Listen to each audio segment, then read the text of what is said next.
Nossa imensa alegria em retornar aqui ao Erasto. É sempre uma satisfação reencontrar os amigos, conhecer novos amigos e participar desse momento de gratidão.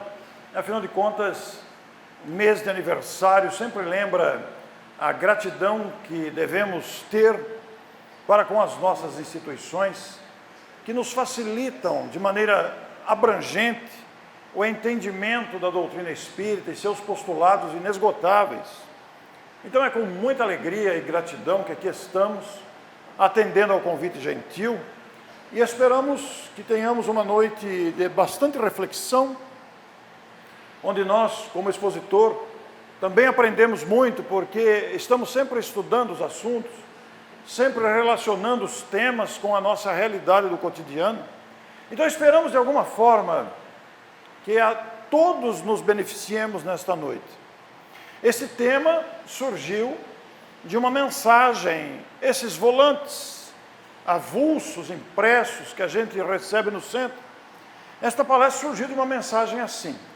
Vejam que a palavra tensão, analisada isoladamente, ela pode nos levar a pensar na tensão elétrica de 110 volts ou 220 volts, etc. Mas no caso aí ela tem um adjetivo emocional.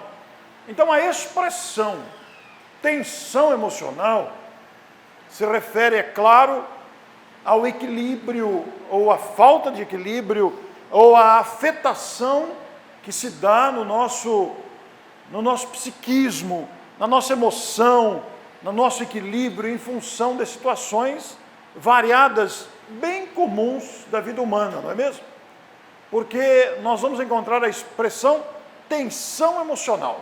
A palavra nos remete a pensar nos estados de angústia, nos estados de preocupações tão comuns, que fazem parte do cotidiano e que causam desajuste emocional, causam um desequilíbrio da emoção, nos deixando naturalmente tensos, preocupados, angustiados.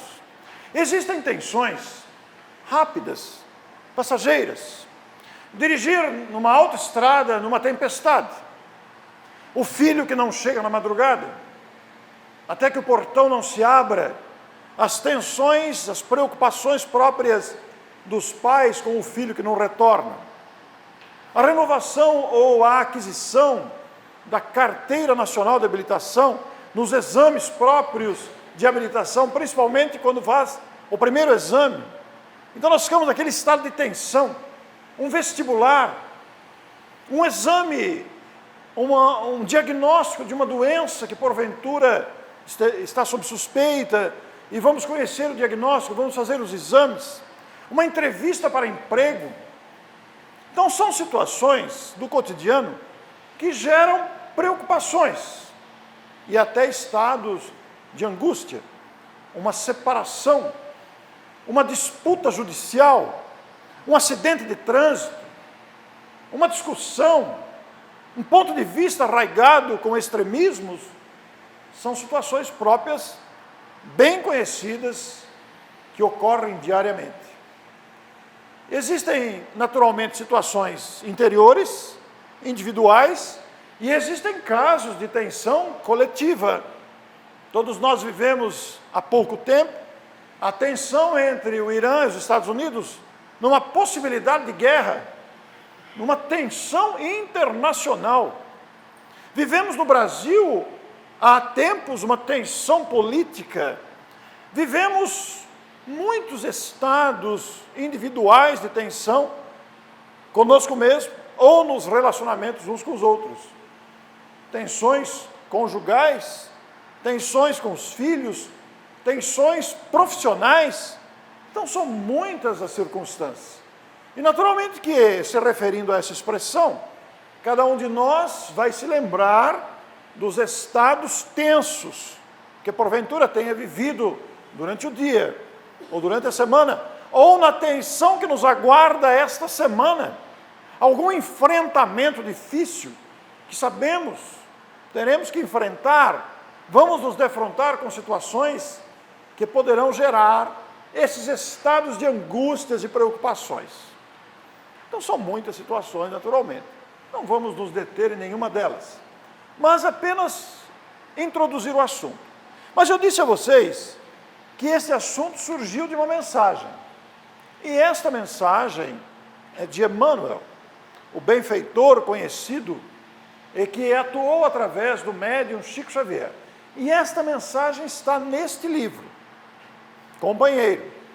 Esse livro tinha uma edição em tamanho de bolso, era um livro pequeno, é um livro antigo, foi editado no final da década de 70, é um livro bem antigo, e recentemente a editora detentora dos direitos autorais desta obra, que é o Instituto de Difusão Espírita de Araras, transformou o livro no tamanho habitual, do 14 por 21, o tamanho grande que a gente está habituado no tamanho de livro.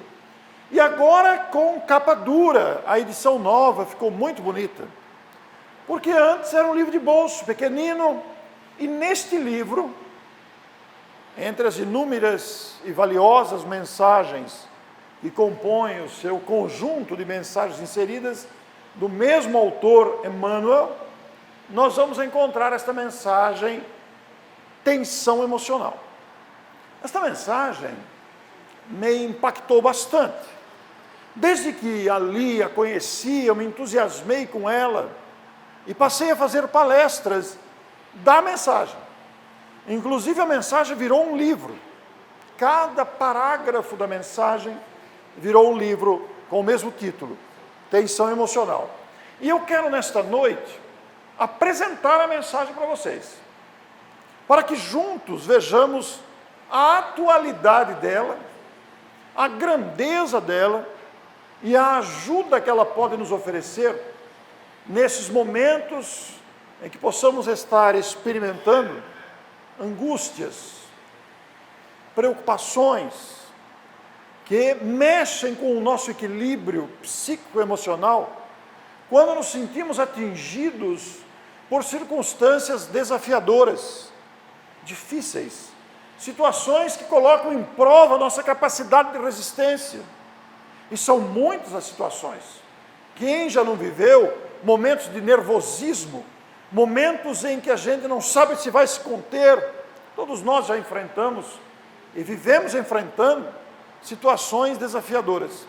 Mas a sabedoria do benfeitor, que tem uma produção literária muito vasta, Emmanuel, que é autor dos clássicos romances históricos, há 2000 anos, 50 anos depois, Ave Cristo, Renúncia, Paulo e Estevão, que são 5 romances clássicos, são textos densos, e que constituem verdadeiras pérolas literárias mediúnicas, endereçadas ao coração humano, para confortar os seres humanos diante das provas acérrimas que todos enfrentamos. Tem alguém aqui do público que ainda não leu há 2000 anos, ou Paulo Estevão? Você tem mais alguém? Não tem vergonha, pode levantar a mão. Olha, eu gostaria de sugerir a vocês que leiam antes de desencarnar, porque assim vocês levarão consigo um patrimônio de cultura doutrinária extremamente voltada para o equilíbrio das emoções. Para ter uma ideia, o livro Há 2000 anos, que foi o primeiro romance clássico de Emmanuel, ele vai contar a própria história de um homem que era um senador, era um político influente, e que, dominado pela vaidade, dominado pelo egoísmo, e vivendo as tensões políticas da sua época, para terem uma ideia, ele tinha influência suficiente para libertar o Cristo da prisão. Tinha autoridade e competência para isso. E, em virtude da sua arrogância, em virtude da sua prepotência moral, ele deixou de fazer isso. E desconfiou da sua esposa, Lívia, que é uma alma nobre, que, vendo a indiferença do próprio marido, que tinha autoridade para libertar o Cristo da crucificação, foi pedir a Pilatos, que era o governador, para que ele soltasse aquele homem inocente, no momento de grande tensão. Mas Pilatos era um homem mulherengo, sujeito a seduções, e que desejava Lívia, e que quis se aproveitar da situação. E as vozes da calúnia ressoaram aos ouvidos do governador. Olha quem está saindo do gabinete do governador. E ele, escondido, viu a própria esposa sair do gabinete do governador, levado a crer que a sua esposa o estava traindo com o governador.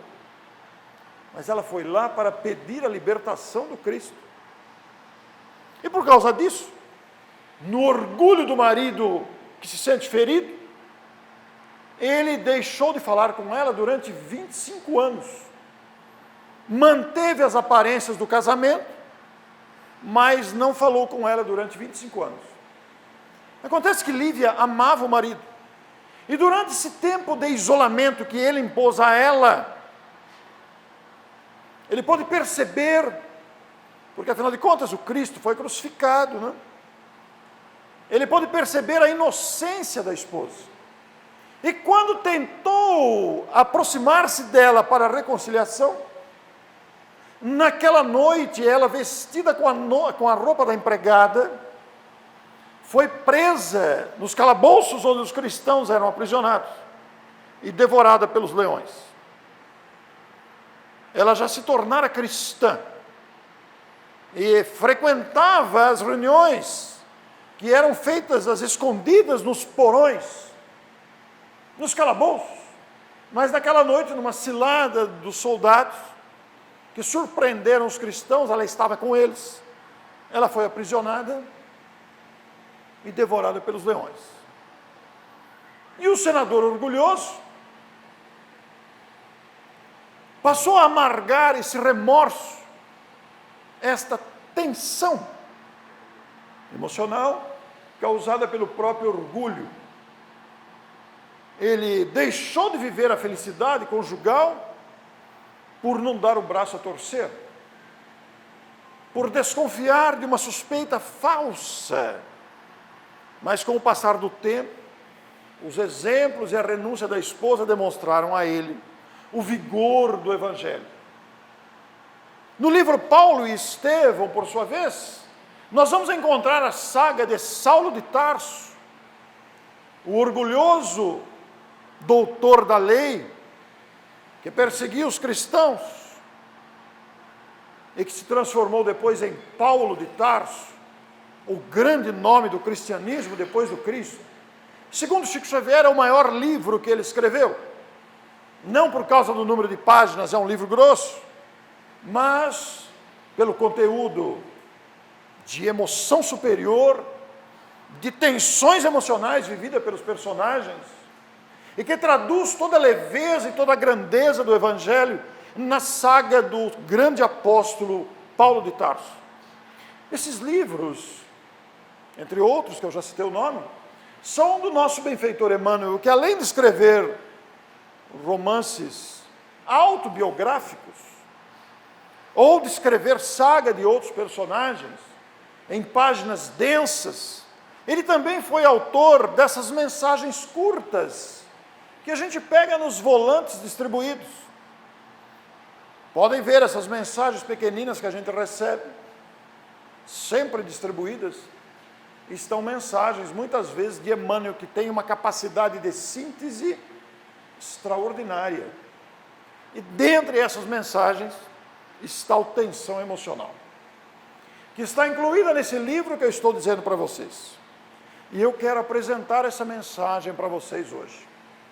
Eu fiz essa introdução falando dos livros, até com um resumo de um deles, para demonstrar, para valorizar o conteúdo dessas obras. Porque ao lado de romances descritivos, narrativos longos, nós vemos a capacidade do Espírito em trazer em poucas palavras, porque a mensagem é curta, em poucas palavras, uma orientação de vida. E ele começa a sua mensagem desta forma, trazendo orientações. Nas primeiras frases, ele destaca os motivos de tensão, os atropelos, as doenças, as dificuldades todas de relacionamento, mas em poucos parágrafos ele já começa a dar orientações de como vencer as tensões. Se não me engano, no 4º ou 5º parágrafo, ele traz as orientações. Vejam só. Aceitar a existência de Deus e a prática salutar da religião é uma primeira orientação para vencer estados emocionais desequilibrados. Imaginemos a aceitação da existência de Deus. Nós ainda temos no mundo irmãos nossos, criaturas que se consideram descrentes, que se consideram que Deus não existe. Nós temos que respeitar esses posicionamentos, essa postura de descrença. Mas uma breve análise da própria vida mostra para todos nós que a própria vida demonstra a existência de um ser supremo. Não é possível que a própria vida tenha sido organizada ao acaso, seja fruto do acaso. Deus é o idealizador de tudo. A gente não para pensar, mas vamos pensar em coisas simples. Vocês já imaginaram o que é o sabor de um caqui ou o perfume do abacaxi? Para citar apenas esses 2 exemplos. Será que isto pode? Será que nós somos tão ingênuos de acreditar que isso é fruto do acaso? Será que somos tão medíocres de pensar que isso surgiu por acaso? E nós estamos falando de coisas próximas de nós, um abacaxi, uma banana que já vem pronta para comer, é só tirar a casca. Ou a grandeza do copo de água, o ar que respiramos, ou podemos ir para o cosmos e pensar na grandeza dos sóis, das estrelas que brilham, demonstrando uma harmonia. Ora, a aceitação da existência de Deus, podemos dar outros nomes, pode-se dar o nome que quiser, mas um ser supremo, autor da vida, que cuida de nós, a aceitação desta existência, mas ao mesmo tempo a prática saudável da religião, seja lá qual for. A questão de crença, denominação religiosa é secundária, absolutamente secundária. Não importa que religião sigamos, desde que sejamos criaturas íntegras, honestas. A religião é uma orientação saudável para a mente, para o comportamento. Isso ajuda muito, mas ao mesmo tempo aceitar a vida como ela é, melhorando-a com paciência. Aceitar a vida.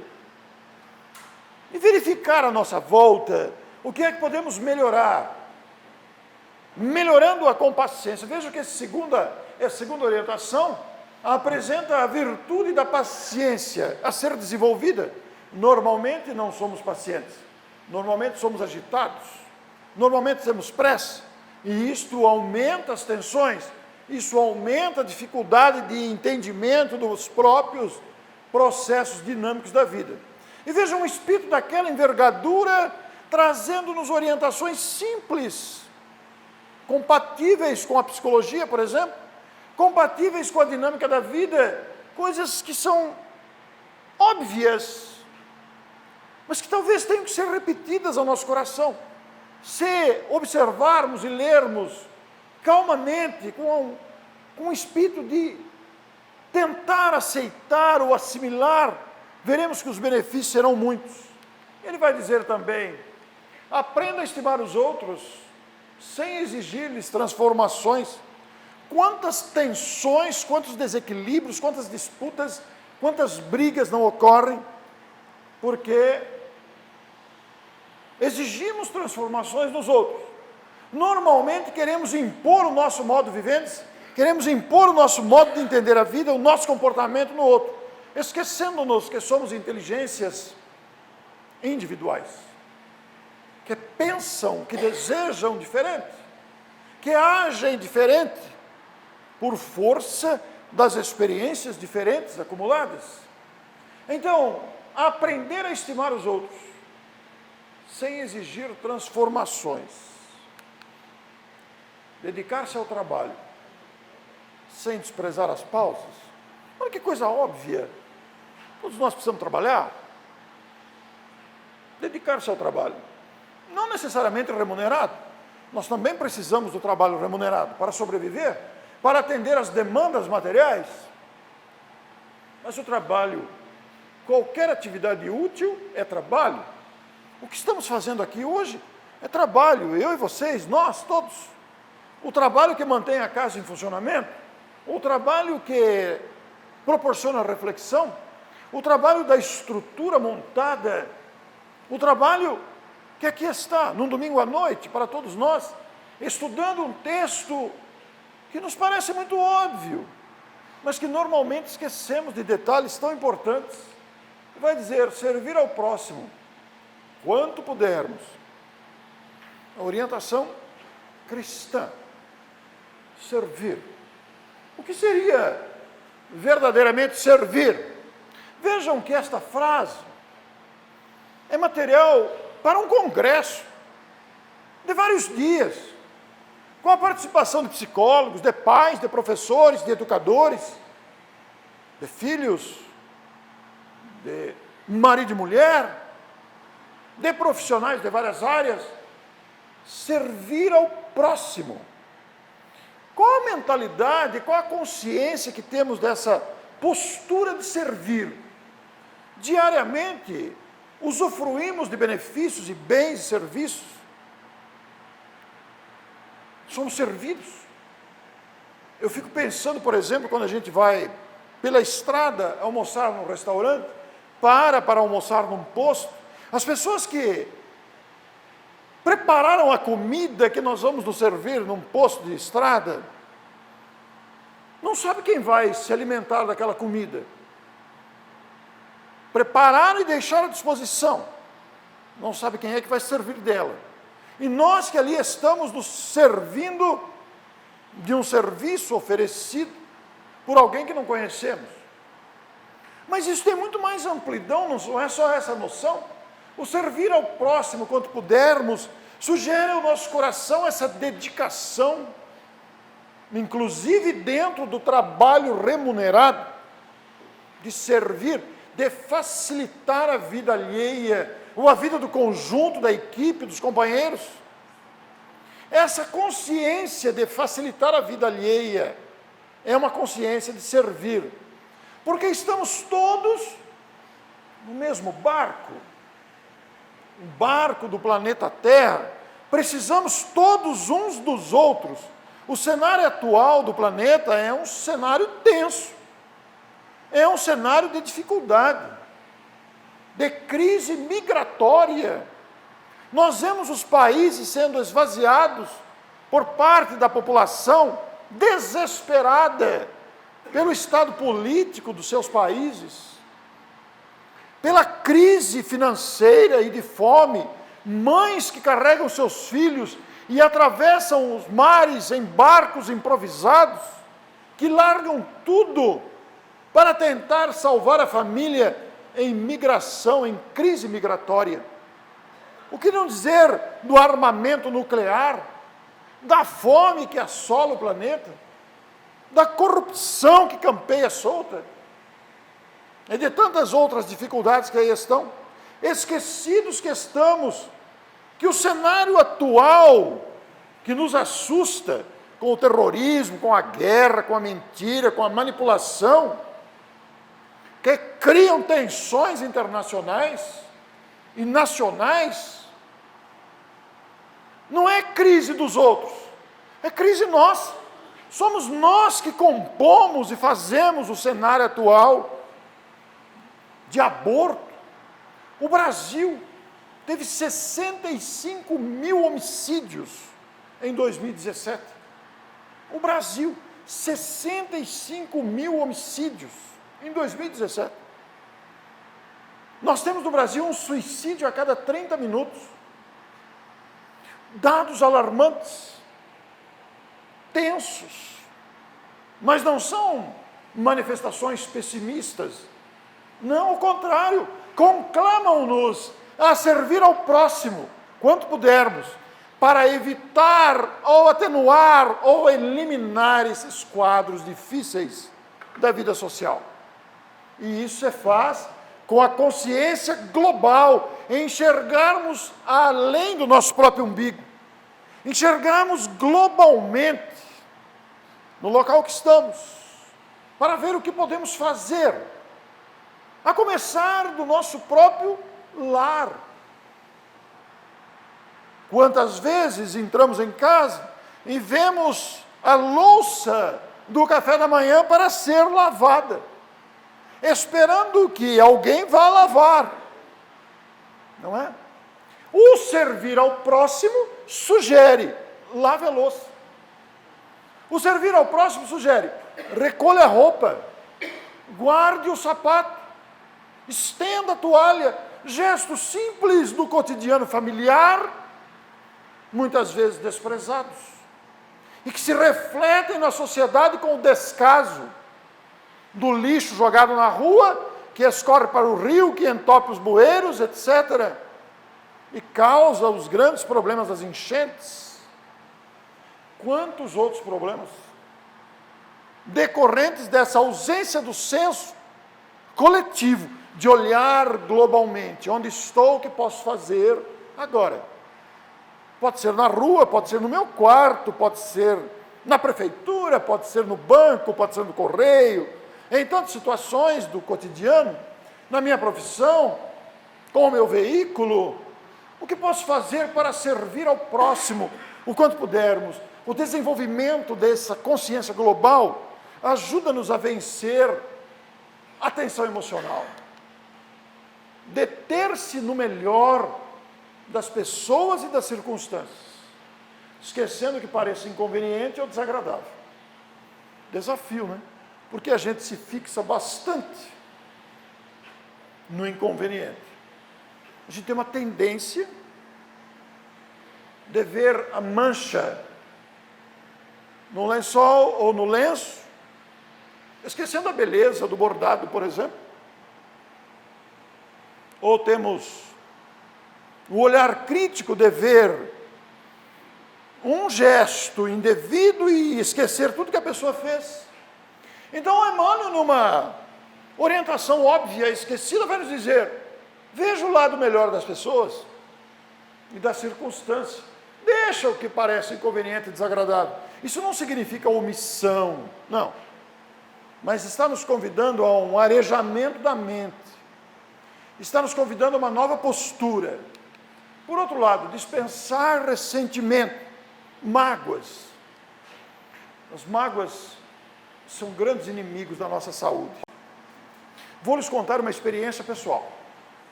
Eu fui bancário durante 20 anos.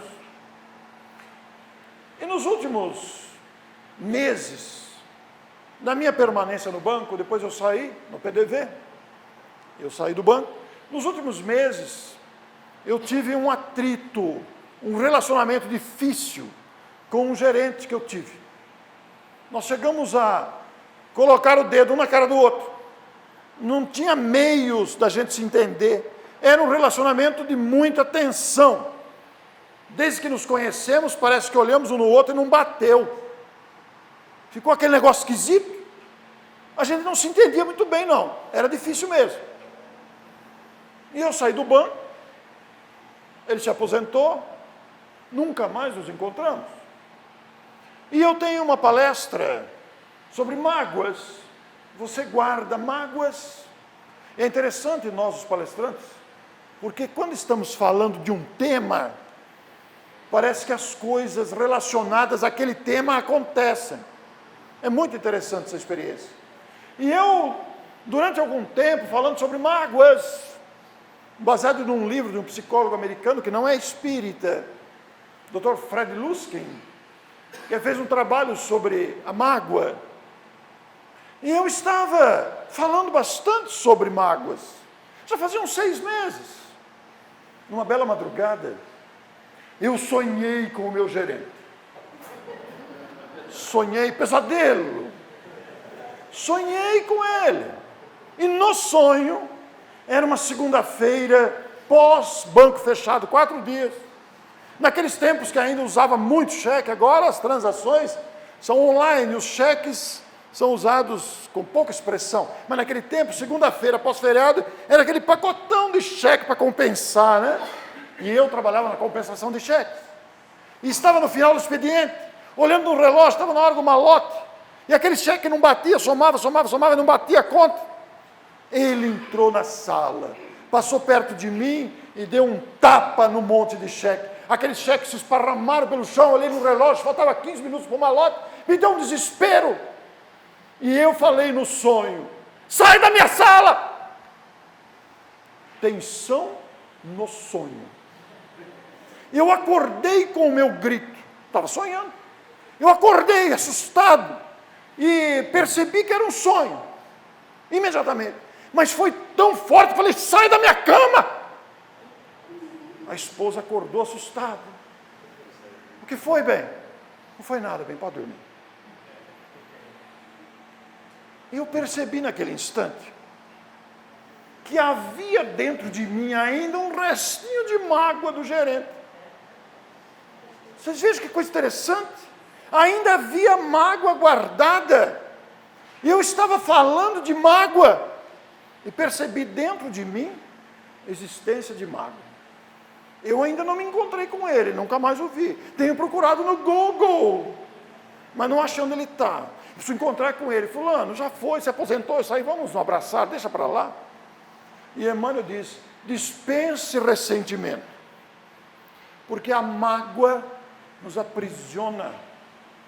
O ressentimento é causa de AVC.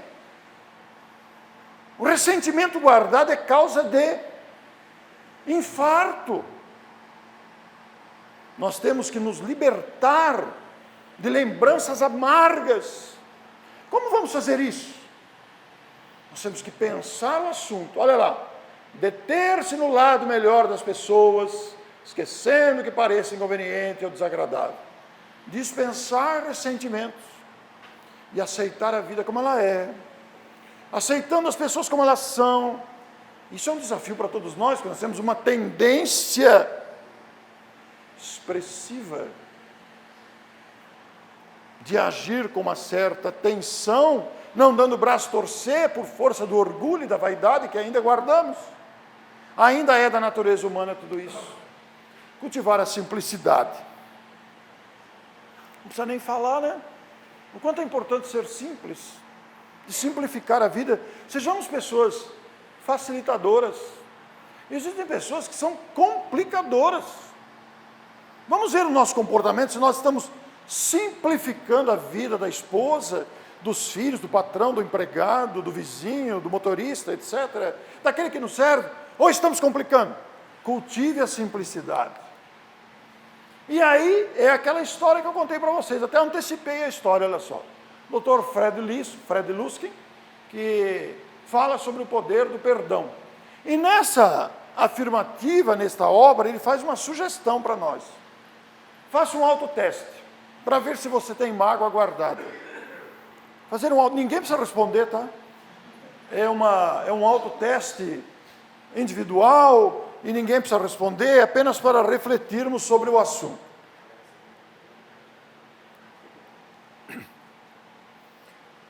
Você admite que houve um confronto em termos pessoais? Foi cara a cara mesmo? Você culpa o autor da afronta pela maneira como se sente? Olha como é que eu estou, a culpa foi dele. Você criou uma história sobre a suposta afronta? Se a resposta for positiva para os 3 itens, guardamos mágoa. Ninguém precisa responder, tá? Nem eu. Vejam, esse autoteste não é um autoteste espírita, é proposto por um psicólogo, para pensarmos no assunto. E ele dá uma sugestão de superação das mágoas. Comparar a nossa casa, a nossa mente, como se fosse a planta de uma casa. Imagine a planta de uma casa, com os seus cômodos, considerar que todos necessitamos de mútua tolerância e compreensão, e nesta planta mentalizada, onde você tem a sala, o quarto, a despensa, a suíte, etc., todos nós temos o quartinho da bagunça, né? Aquele quartinho que a gente tem preguiça de arrumar, aquele local que fica as bugigancas que a gente nunca usa, que acumula. E o Dr. Fred Luskin sugere que a gente guarde as mágoas lá, para quando a prefeitura fizer a campanha da dengue, de recolher lixo, ela vá junto. E você coloque na rua, junto com os pertences inúteis. Considere que 99% não fez por querer. 99% de nós não magoam de propósito.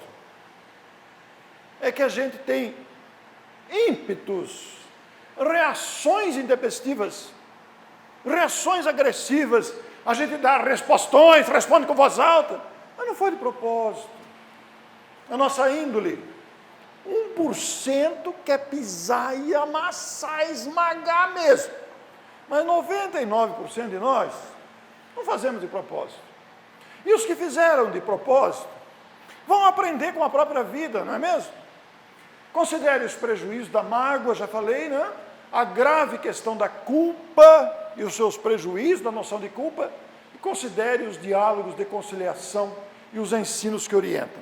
Essas sugestões são do Dr. Fred Luskin, não é uma orientação espírita, mas totalmente compatível com o que estamos vendo. E, finalmente, admitir o fracasso por lição proveitosa. Afinal de contas, não existe uma pessoa que não erre, que não cometa equívocos. Todos nós fracassamos em diferentes momentos do dia ou da vida, em diferentes circunstâncias. E os fracassos são lições.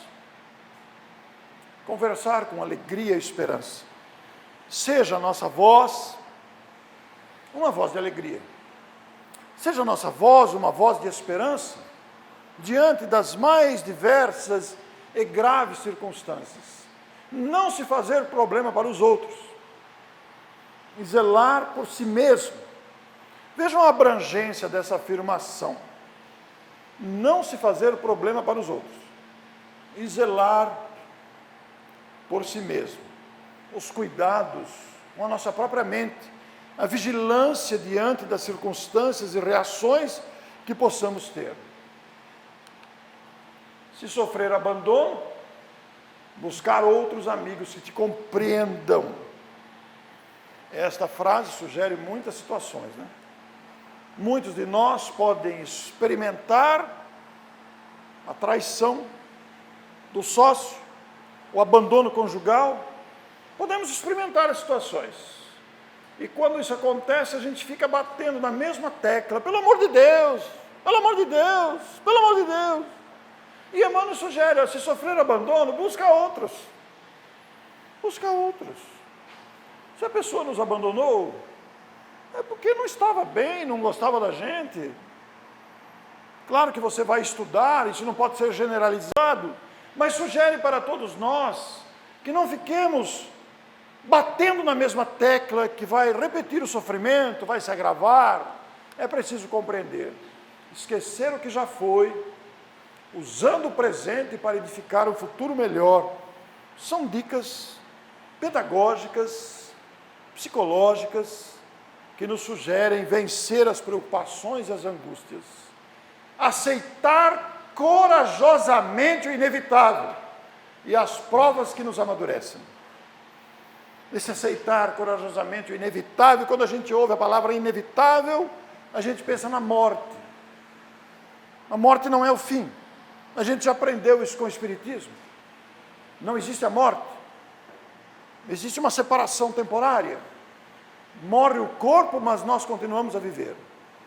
Esta semana, eu tive a oportunidade de entrevistar uma médica, que é espírita, há bastante tempo, dirigente espírita numa progressista cidade do interior paulista, dirigente de um centro espírita de grande expressão, e ela, médica, diagnosticou câncer de mama e fez a retirada das 2 mamas. E eu a entrevistei, ela concordou em contar a experiência, Brevemente essa entrevista vai estar disponível pela revista eletrônica O Consolador. Nós vamos divulgar bastante, porque o conteúdo é muito rico, pode ajudar outras mulheres. Eu propus a ela, somos muito amigos, propus a ela se ela aceitasse a entrevista com o objetivo de ajudar outras mulheres. Ela prontamente aceitou, falando do impacto e da tensão de constatar o câncer de mama e a necessidade de retirar as 2 mamas. E ela vai contar a própria experiência de aceitar corajosamente o inevitável e os aprendizados que ela teve com essa experiência difícil. Claro, com essa experiência difícil. Mas, sendo médica, eu perguntei se o ponto de vista médico ajudou muito. E ela disse que sim, é claro, o conhecimento acadêmico. O marido dela também é médico. E o conhecimento espírita? Muito mais. Porque o conhecimento espírita nos faz entender as provas, as circunstâncias difíceis de dores, de doenças, de separações, pela morte, por exemplo. Eu pedi a ela que se dirigisse às mulheres que estão enfrentando esse problema, a mulheres que, nos casos de entes queridos, cujas mulheres morreram em virtude do câncer, e ela, com muita sensibilidade, responde às nossas perguntas na entrevista. Breve estará disponível, a gente vai divulgar bastante, vocês vão ficar sabendo, e vai dizer desta coragem do enfrentamento. Houve tensão? É claro que sim. A notícia, o impacto, houve muita tensão. Sofreu os efeitos da químio, o abatimento decorrente de todas as providências médicas, preocupações, angústias com os exames, com a cirurgia, mas a aceitação corajosa do inevitável. Não havia o que fazer, tem que enfrentar. Surgiu a enfermidade.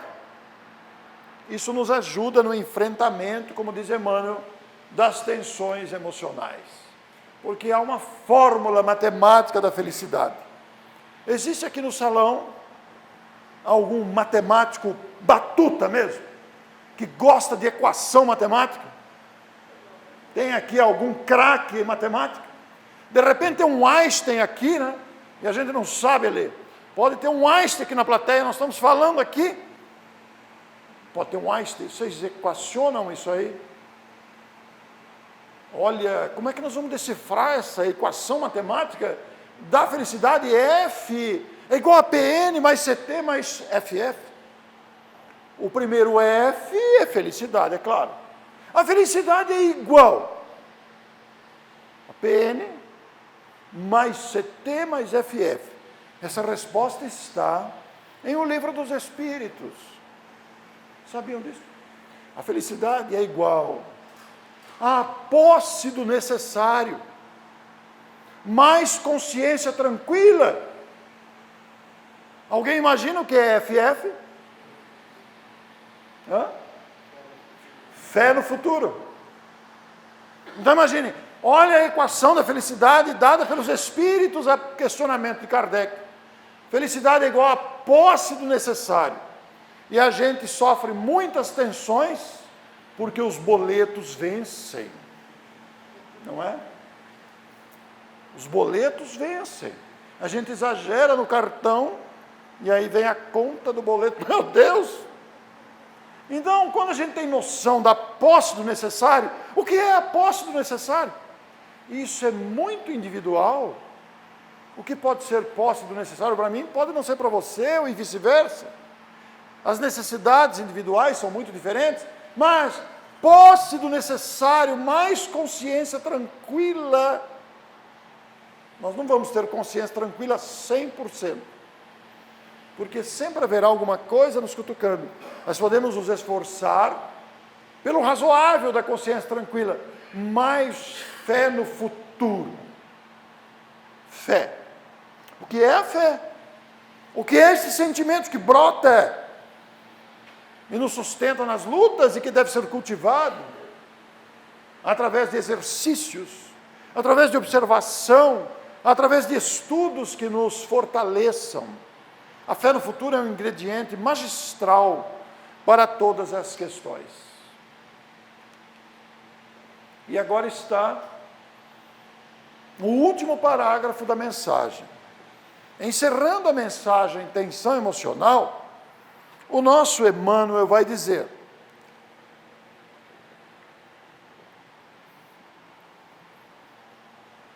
trabalhar e servir sem esperar outra recompensa que não seja a bênção da paz na consciência própria. Imaginem, paremos para refletir na profundidade desta afirmação, sem esperar outra recompensa. Eu adotei, e tenho cultivado isso, o critério para a minha vida pessoal, de nunca esperar nada de ninguém, para não criar expectativas. Não espero nada de ninguém. E tenho conseguido aplicar isso em mim mesmo, de não aguardar.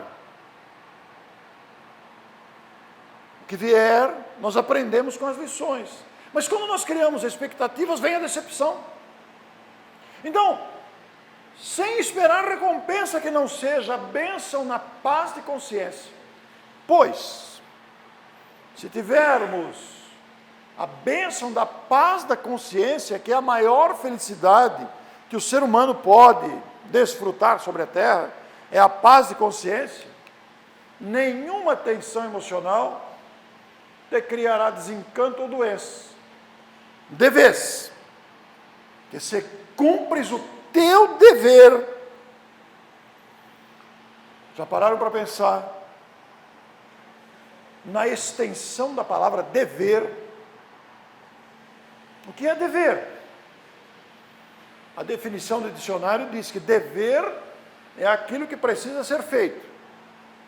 Desde o conserto da torneira pingando lá em casa, até as grandes providências administrativas, pessoais, profissionais, médicas, familiares, individuais, etc. Nenhuma tensão te criará desencanto ou doença, de vez que se cumpres o teu dever com sinceridade.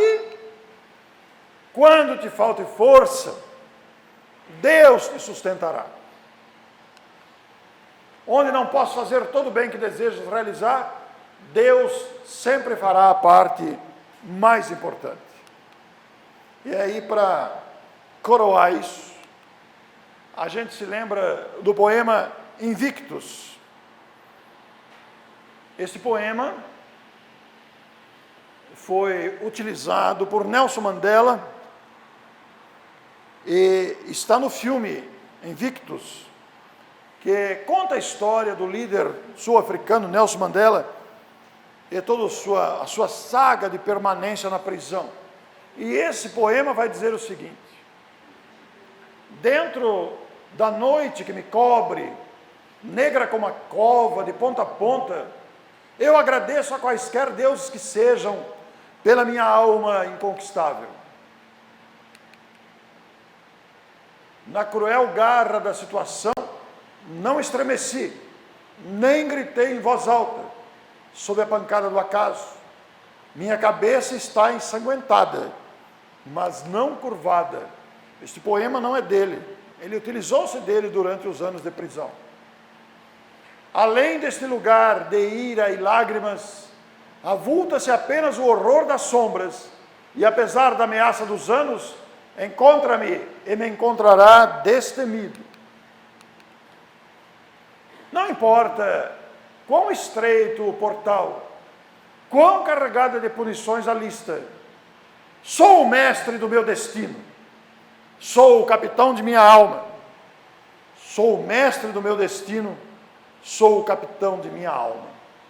Este poema é do poeta inglês e foi escrito em 1875 e citado por Nelson Mandela, que comemorou 20 anos de liberdade em 2010, como fonte de inspiração durante seu tempo na prisão. De forma que essas situações todas de tensão emocional nos convidam a uma postura de serenidade. A serenidade de cada um de nós é uma conquista a ser trabalhada, cultivada, estudada. Não é fácil, é uma conquista individual, mas todos nós podemos fazê-la, porque todos somos capazes. Esta mensagem de Emmanuel, como disse a vocês, me impactou profundamente, e ela acabou virando um livro. Como disse a vocês, aqui está o livro, Tensão Emocional. Cada capítulo da mensagem virou, aliás, cada parágrafo da mensagem virou um capítulo do livro. E nós fizemos isso com o coração agradecido pela grandeza do texto de Emmanuel. E o nosso objetivo não é outro, senão oferecer a cada um de nós essa substância maravilhosa trazida pelo grande Emmanuel na sua mensagem Tensão Emocional, que está no livro Companheiro. O livro Companheiro, por si só, é um livro de muita grandeza. Se puderem, procurem o livro para tê-lo também. Eu trouxe outros livros, como disse o nosso Alê, eu tenho 20 livros publicados, eu trouxe 4 títulos deles.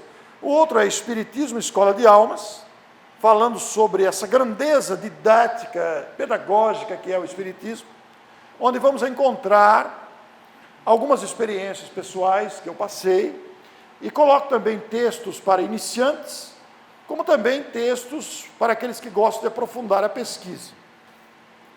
O outro, Bálsamo Espiritual, o subtítulo já revela o conteúdo: Alívio e conforto para momentos difíceis da vida. Esta obra, Bálsamo, junto com o Tensão, se constituem em 2 trabalhos voltados para o conforto diante das aflições. E o Reencarnação, onde estudamos esta lei divina que nos traz de volta a vida material continuamente, em repetidas experiências, justamente para amadurecermos. Eu quero agradecer imensamente a vocês o convite da casa, a oportunidade de conhecê-los, de revê-los, de estar aqui outra vez, dizer da minha alegria, da minha gratidão. E se algo posso dizer ao coração de todos vocês, repetindo de uma forma compacta toda a lição de Emmanuel, nos convidando ao equilíbrio, à serenidade, a vermos o lado bom das coisas, a aceitarmos o inevitável com coragem, a levantarmos os olhos diante das dificuldades, a não guardarmos ressentimento, e lutarmos por essa potencialidade que está dentro de nós, com esforço, com perseverança. Eu diria, com a força da minha voz, esperando que as minhas vibrações alcancem o coração de cada um de vocês, meus irmãos, meus amigos. Sejam quais forem as tensões, as dificuldades, os problemas que estejam vivendo ou enfrentando, eu diria, meus amigos, prossigam! Prossigam trabalhando, prossigam confiando, prossigam amando, porque a vida conspira a nosso favor. O momento tenso, a dificuldade, a provação, a angústia, a preocupação vão passar. Não fomos criados para isso. Estamos destinados à felicidade que construiremos através das experiências difíceis que nos amadurecem. Prossigamos, eu me incluo. É óbvio. Muito obrigado.